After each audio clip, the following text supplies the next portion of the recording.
Assalamualaikum warahmatullahi wabarakatuh.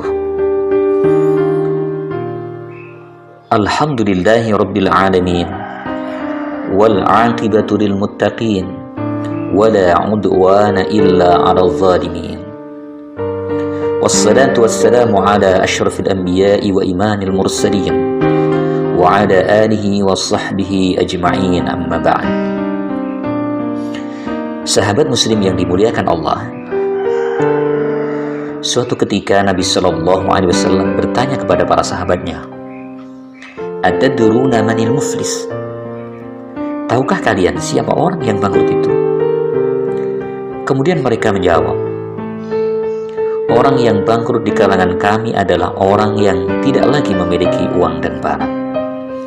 Lalu beliau menerangkan, "Innal muflisa min ummati may ya'ti yawmal qiyamati bisolatin wa siyamin wa zakatin wa ya'ti wa qad syatama hadha wa qadafa hadha wa akala mala hadha wa safaka dama hadha wa daraba hadha fayu'ta hadha min hasanatihi wa hadha min hasanatihi fa in faniyat hasanatuhu qabla an yuqda ma alayhi ukhidha min khotoyahum faturihat alaihi summa turiha finnar." Sesungguhnya orang yang bangkrut di antara umatku adalah orang yang datang pada hari kiamat dengan membawa amal salat, amal puasa, dan amal zakat. Namun di samping itu ia juga membawa dosa mencaci maki, menuduh, mengambil harta orang lain, menumpahkan darah dan memukul orang lain. Maka tiap orang yang dizaliminya dibayar dengan amal baiknya. Kalau amal baiknya habis sedangkan tanggungannya belum terbayar, maka diambil sebagian dosa mereka lalu ditimpakan kepadanya. Kemudian ia dicampakkan ke dalam api neraka. Hadis riwayat Muslim. Sahabat muslim yang dimuliakan Allah Subhanahu wa taala, perbuatan zalim selain mendatangkan kesengsaraan di akhirat, juga di dunia. Di antaranya menyebabkan tersumbatnya rezeki seseorang. Dikisahkan ada seseorang, sebut saja namanya Fulan, pedagang kelontong yang cukup berhasil di kotanya. Namun sebelumnya ia mengalami jatuh bangun dalam usahanya. Lalu si Fulan mengadukan nasibnya kepada guru mengajinya. Oleh guru ngajinya, ia dinasihati untuk mengingat-ingat sesuatu di masa lalu. Kata guru ngajinya, "Coba ingat nak, pernah punya utang atau enggak di masa lalu? Atau mungkin pernah punya kasus yang berkenaan dengan rezeki orang lain? Coba ingat-ingat betul. Mungkin nilainya kecil, tapi boleh jadi itu menjadi penyumbat rezekimu." Astagfirullahaladzim. Si Fulan teringat bahwa ia pernah jajan mie ayam tapi tidak membayar. Teringat hal itu, maka si Fulan segera mencari penjual mie tersebut.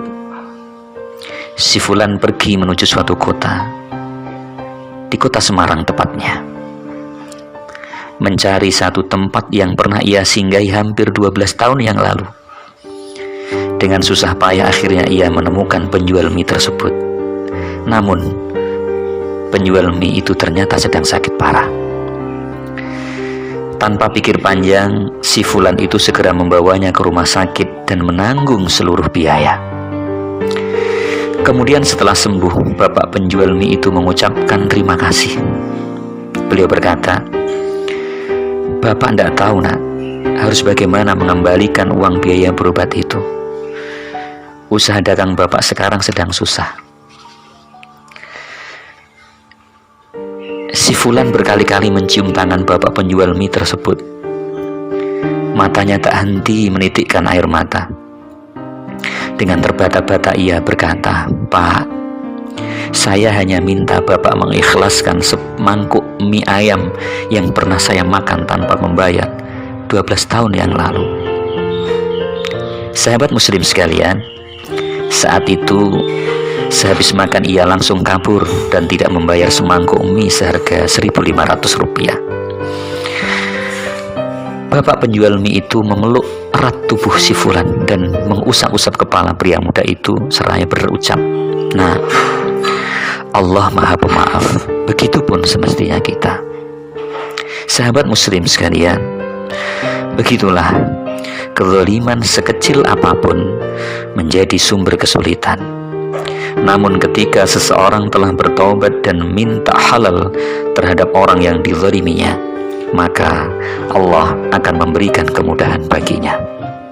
Mudah-mudahan kisah ini memberi pelajaran yang berharga bagi kita sekalian. Nasru minallah wa fathun qarib wa basyiril mu'minin. Wassalamualaikum warahmatullahi wabarakatuh.